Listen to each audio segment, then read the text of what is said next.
All right, guys, what I'm about to say is going to upset a lot of people. According to Newsweek.com, Florida insurers celebrate record profits as premiums surge.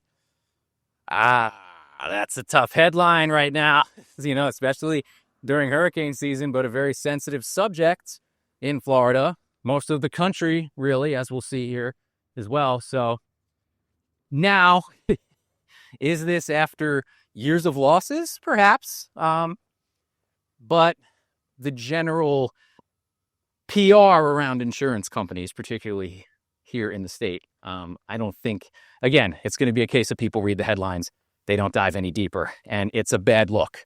There's no way around it. It's a bad look. So we'll jump in a little bit here. So it's in this article from Newsweek, it's detailed that this is the first time in decades, 2024, because it hasn't happened since 2015, that they collected more premiums than they paid out in claims.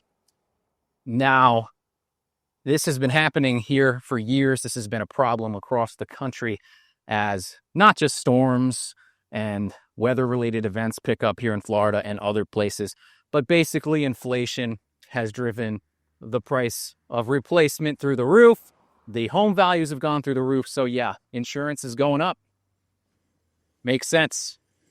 In 2020, the industry lost $1.2 billion in Florida just in 1 year. Woof.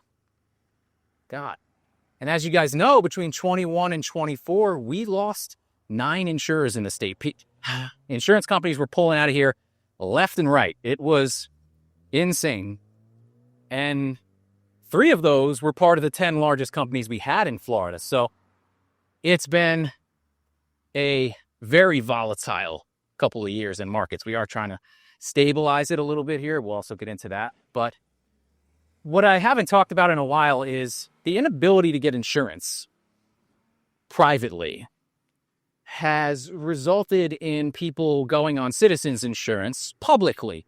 Now, for those of you that don't know, Citizens Insurance was established many moons ago as the temporary insurer of last resort. So when you could not get insurance anywhere else, say you needed a new roof, but you had a mortgage, they would put you on Citizens, which was a stopgap until you could fix the roof, and then you could get back on a normal insurance plan. Well, go figure, here we are 20 years later, and now it's basically subsidizing a large portion of our insurance here across the state, which has caused them to go into a mad dash to depopulate, as they call it, basically get people off their books because they're overloaded, and it was never meant to handle this many people, and they don't know if a mass weather event occurs on a grand enough scale, if they're going to be able to cover everybody. That's the state, guys.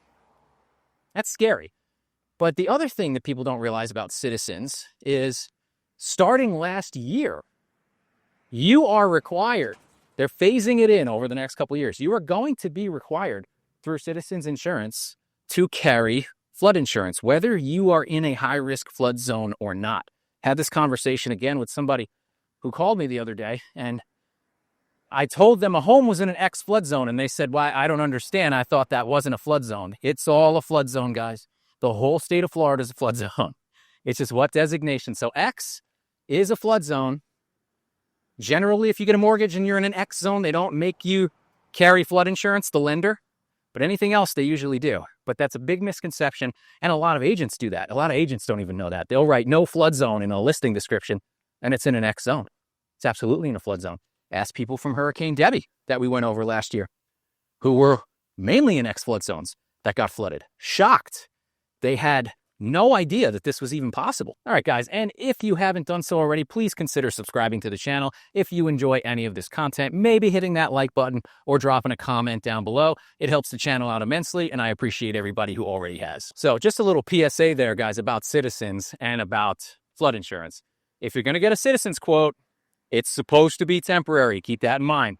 So I don't know what's going to happen the next year, next couple of years. And if you're in X zone and you get Citizens, you better call up and ask about that, because you could get caught with your pants down being required to have another $1,000, $2,000 in flood insurance tacked on to your escrow and your mortgage out of nowhere. that can get a lot of people off guard. So just keep that in mind. Since we mentioned Hurricane Debbie, and because Newsweek just wants to stir the hell out of this pot, I have to talk about how many claims have been denied according to them recently. So Hurricane Debbie saw 10,900 homes file claims from that storm. They were all closed out. Out of those, 7,397 of them were denied. Almost over 70% of the claims were denied. And a lot of it was, from what I saw on the news, that these homes were in X zones and they did not have flood insurance. And they, you guys, I went over this on the channel. You can go back and check it out. Maybe I'll link the video here too. These people did not know. They were told they did not need it. Horrendous. They also go on to state that many homeowners see insurers' profits as a personal slight currently. They are really churning this thing. Turning the screws here. Out of 67,266 closed claims from Hurricane Helene, which devastated the area I'm walking through today. This is Punta Gorda, downtown Punta Gorda, historic Punta Gorda. Out of 67,000 claims, almost 38,000 of them were closed without payment, more than half. And I'm banking on it being because of the flood. Because they don't mention Ian in this article. Ian was winds. These are all water. It's my personal opinion. I'm banking on it being on flood. Hurricane Milton. 254,000 claims. 111,000 closed without payment. Yikes. So, if you average these out, guys, it's about a 50% shot of it getting paid. That's scary. Now, again, we don't know the ins and outs. They are quick to state that the Florida Office of Insurance Regulation, where they got this information from, doesn't stipulate why these were not paid. So we don't know what happened. They also give a bunch of reasons why that can happen. Obviously, like I said previously, your policy doesn't cover what happened. Your coverages were too low. It could be a duplicate claim, they said. The customer could have withdrawn the claim. So there's a lot of things. So maybe that 50% is kind of low, but still kind of crazy. And then they go on to show the states with the biggest and smallest increases in home insurance from 2019 to 2024.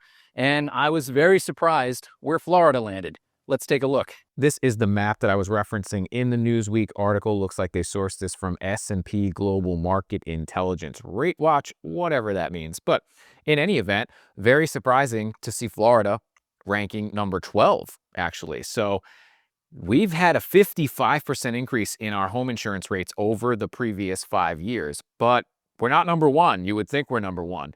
Number one is Colorado. Their home insurance is up 76%. Number two is Nebraska, oddly enough. I never hear anything about Nebraska. Somebody clue me in as to why that would be. 3 is Utah, and we have Arizona as number 4. I'll link this in the description if you guys want to come here and peek through the whole map. But some of the Montana's number 8, 57% increase. Kind of wild. Northeast doing pretty good, as you can see, lightly shaded mostly around here. So yeah, check it out if you guys have a minute. It's very interesting. So I think a lot of times here in the Sunshine State, we feel like we're bearing the burden of this insurance situation alone. Obviously not. Obviously that's not the case because, as you just saw, it's a nationwide problem. It is bad here in some circumstances. It's worse here. Don't get me wrong. According to Bankrate in this article, the average annual premium for a $300,000 dwelling coverage here is $5,728 a year. They say that's much higher than the average of $2,397. Now, you wouldn't see a number like that unless you were going new construction around here, generally. But they don't specify if flood is in here as well. So it's hard to tell. It's hard to tell. Just a lot of crazy data. I mean, they are now... The Florida Office of Insurance Regulation was happy to report that this year, home premiums actually declined statewide by 0.7% in the fourth quarter of 2024. That's the first drop in nearly a decade, according to them. So that should tell you right there when people are like, home insurance rates ever going to go down? No, probably not. 0.7%. Yeesh. Now, they attribute this to some legislation that Florida lawmakers reformed in 23-22. It was the state's tort law that made it less profitable, and less appealing for attorneys to take disputed insurance settlement cases, which, as you guys know, that's what we get a lot blamed on down here. Or roofers that come by, say, hey, I'm going to give you a new roof. Insurance is paying for it. That was going on for a lot of years. Now I'm starting to wonder, like, on the solar end of things, are we going to start getting into a mess? Not that solar has anything to do with insurance, though it can affect your insurance, but I'm seeing so many people do the solar like they did the new roofs, and they're not necessarily always paying for it. These things are leased, which causes a massive issue when you go to sell. They don't tell you that. There's a lien on your house if these are leased, guys. And generally, the new buyer isn't going to want to take that lien on. They're going to want you to pay it off at closing and any other lien you got on the property. And the mortgage lender might not want that there either. So keep that in mind. Came out of nowhere. Crikey. Keep that in mind when you're considering a solar system. Systems that are owned are much easier to sell than systems that are leased. But to get back onto the insurance aspect of things, I have also heard that insurers have dropped people for having the solar panels on their roof. There's a lot of different factors you have to take into account before you do that. And these guys are very good at knocking on people's doors and getting them to think that they're paying nothing for this product and it's going to save them a ton of money. I also want to add, guys, the leases that I have seen are like $250, $300 a month. And I'm like, okay, how much is the electric bill, guys? Like, what are you really saving with the lease at the end of the day? If they're owned outright, you can do pretty good. But did just sell a couple houses with solar on them. And luckily, we were able to negotiate through that. The seller was going to pay the balance at closing. But the odd thing about that one is the seller didn't even know how much they owed. They thought they owed $23,000 on the system. Turns out it was $32,000. So that was quite a shock when they got to closing. And they had a PACE loan, guys. So a PACE loan is kind of similar to what they'll offer you on the solar. They'll say, hey, we'll come in, we'll upgrade your house, and we'll just put it in your taxes, is what they say. But what they really mean is we're going to put a lien on your house paid through your taxes to pay back all these improvements we got. So keep that in mind, because these people also had a PACE loan for $18,000 that they were unaware they were going to have to pay back. They're like, wait, that just goes in the taxes. So 32 on the solar, 18 on the PACE loan, $275,000 sale. Ouch. And they took less than they were asking.